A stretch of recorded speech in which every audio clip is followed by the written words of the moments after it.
A newly released report from the FBI is shedding light on crime in the classroom. More than 1.5 million criminal offenses were reported on school grounds across the country between 2020 and 2024. Now, Annabelle Childers breaks down that data and the impacts here locally.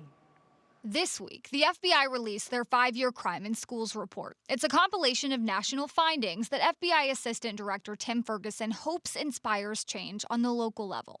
To take a look at crime trends, look at victimology, and that would allow some of these policymakers, law enforcement agencies, and school officials to be able to make data-driven decisions. The FBI's report shows the most common type of criminal offense at schools is assault, and more than 650,000 offenses were reported in the U.S. during a 5-year time period from 2020 to 2024.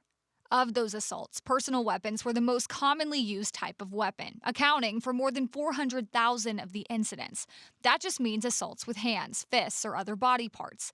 The second most common type of weapon was a knife, followed by a handgun and firearm. The report also reveals the majority of offenders and victims are in their early teens, ranging from 13 to 15. That would allow school teachers and, like I said, the policymakers and police officers to identify the at-risk victims as well as the at-risk youth who are perpetrating some of these criminal activity. In terms of trends, the data shows an increase in criminal offenses from 2020 to 2023, but then a decrease in offenses in the 2023-2024 school year.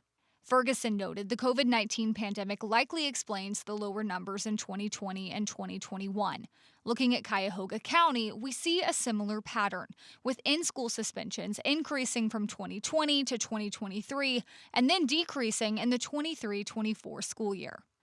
Annabelle Childers, 3 News.